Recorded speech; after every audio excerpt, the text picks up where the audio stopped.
We all have our own holiday traditions, right? Unless we're Scrooge or Jehovah's Witnesses or something. Well, one of my family traditions when I was growing up was my mom would pop in the 1950s version of A Christmas Carol, the black and white Alistair version. But this wasn't just any version of A Christmas Carol, okay? This was recorded on VHS. And for those of you who are too young to know, VHS is one of those giant cassette tapes that you pop into a VCR, you press play, and it starts unwinding the spools of tape. In the 90s, my mom had recorded her favorite version of A Christmas Carol on one of these VHS tapes.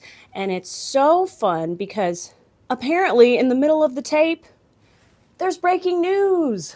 In the middle of this tape, every year we get to watch breaking news.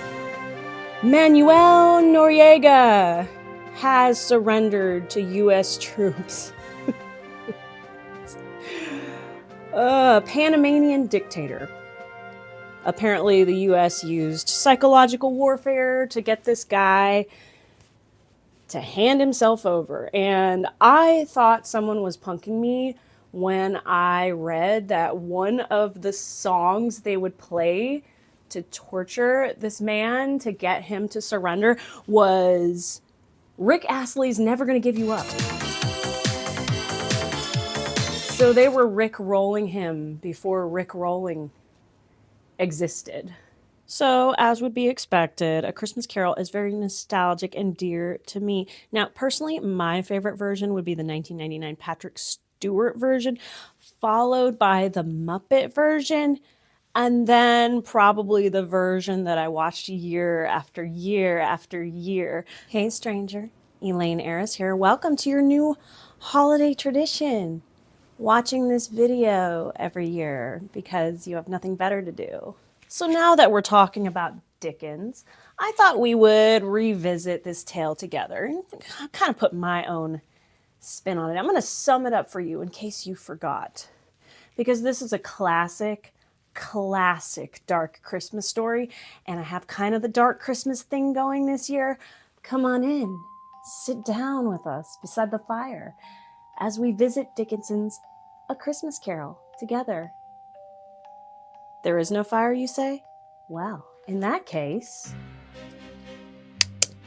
I'll start one. I'm kidding. This is for the candles behind me that have already burned out.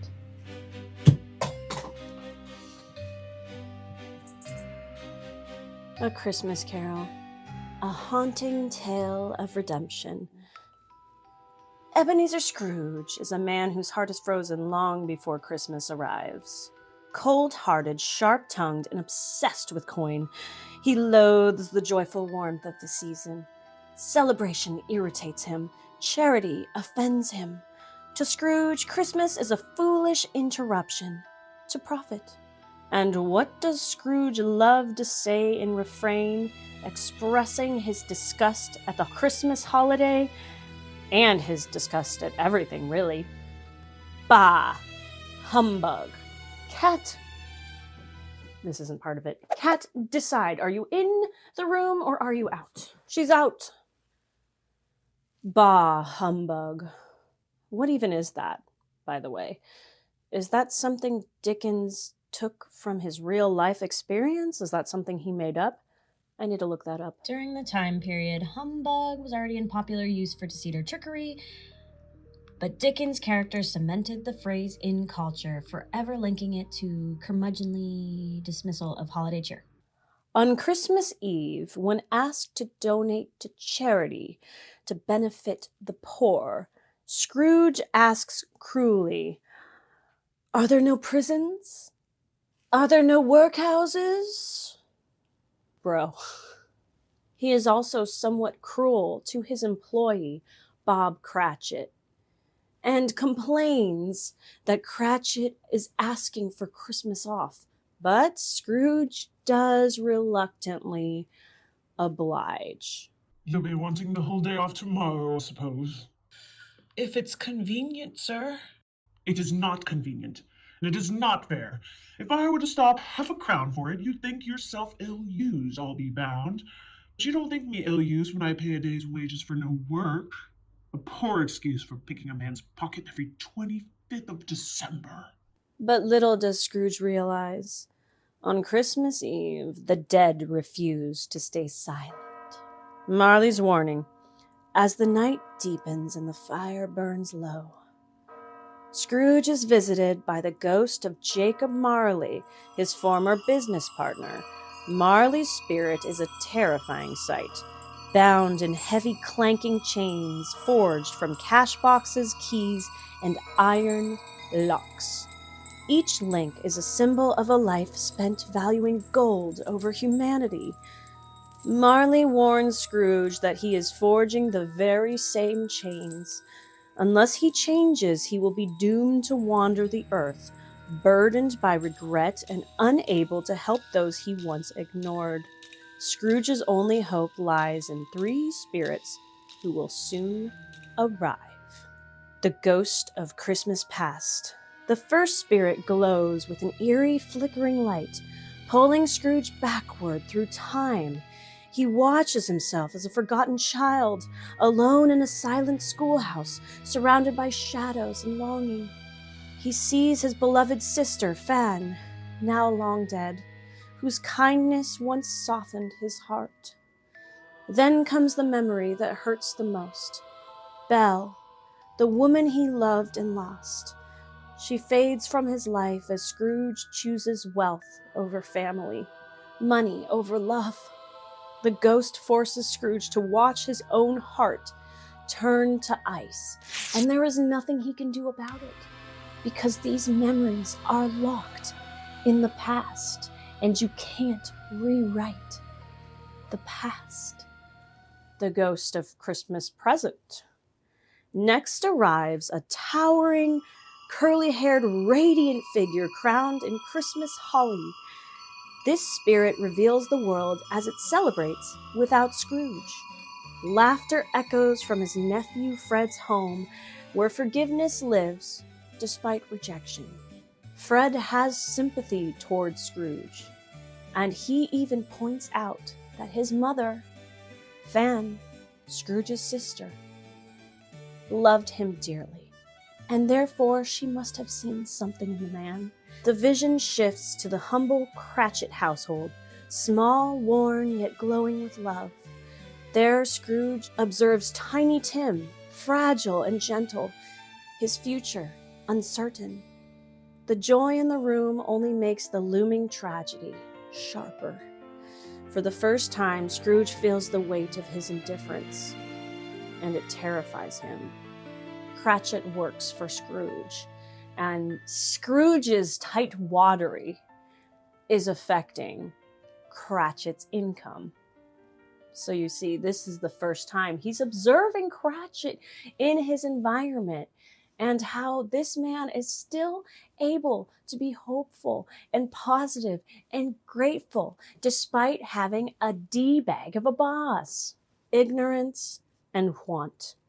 Before departing at midnight, the Ghost of Christmas Present reveals two gaunt, wretched, abject, frightful children, a boy called Ignorance and a girl called Want. They are clinging to his robes. The spirit warns Scrooge about the doom written on the boy's brow, and this is where he uses Scrooge's own words against him when Scrooge pleads for the children that are directly in front of him, and he is forced to look in the eyes. The ghost, he turns to Scrooge and says, "Are there no prisons? Are there no workhouses?" Boom! Is there anything more powerful than using someone's own words against them? I think not. The final ghost is the most terrifying. The Ghost of Christmas Yet to Come. The final spirit emerges in silence, a tall, hooded shape draped in darkness, its face hidden, like staring into a void. No words are spoken, only visions. Scrooge witnesses a tragic future. Tiny Tim's death, spoken of in hushed sorrow. He sees his own end. A lonely corpse, unmourned, his possessions stolen, his name spoken with indifference. People pick through his belongings like vultures descending on roadkill. At last, the ghost reveals a forgotten grave, cold and overgrown, bearing Scrooge's name. Broken and shaking, Scrooge begs for mercy. He promises to change, but can he? Then, the darkness lifts. Scrooge awakens on Christmas morning to sunlight and church bells, his heart pounding not with fear, but gratitude. He sends a feast to the Cratchits, raises Bob's wages, and opens his doors and his soul to the world. The chains are gone, the shadows recede.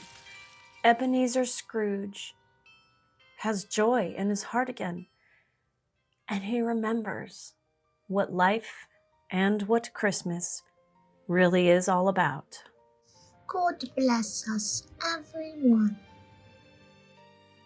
A Christmas Carol is a ghost story at its core, but it is also a tale of hope whispered through the darkness. It reminds us that no soul is truly beyond saving, no heart too cold to thaw. Even in the deepest winter, redemption can rise with the dawn, and the future is never truly set in stone. I find it to be a delightful story, and I heard it on good authority that Charles Dickens just cranked this one out. He just cranked it out. No AI, no chat GPT, nothing. He just cranked out this banger.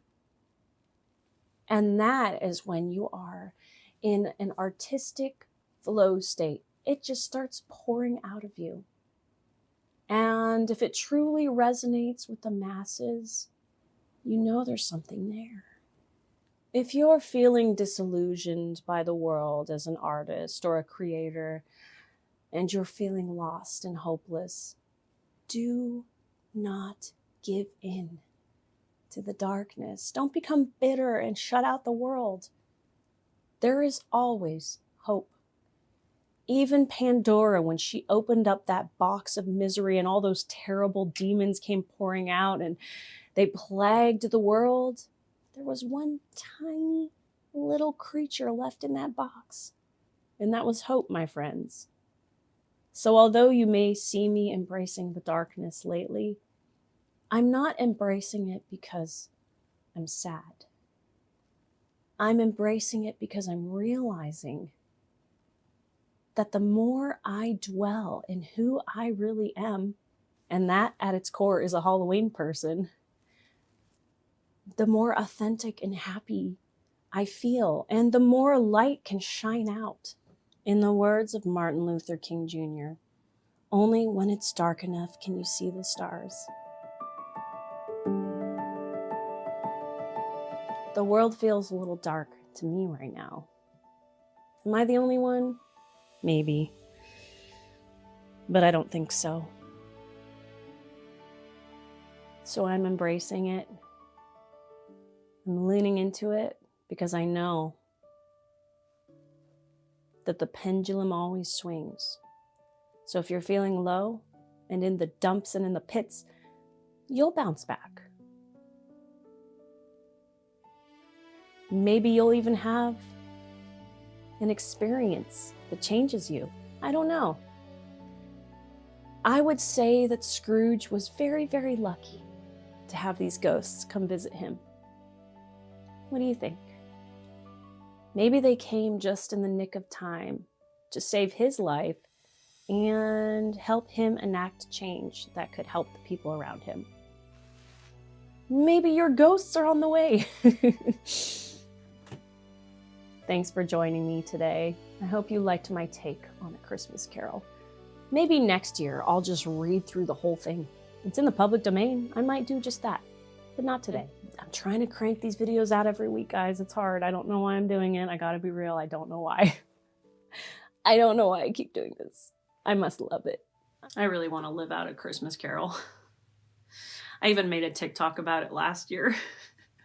And then I made it private because I thought it was kind of dumb. And then this sweet girl on TikTok went out of her way to DM me to ask me where the video had gone. And she said it was funny and to put it back up. Isn't that so sweet? When stuff like that happens, it goes, okay, well, maybe someone's getting something out of all of this. Maybe someone's watching. Maybe I'm helping somebody. I don't know. This is water, not moonshine, I promise.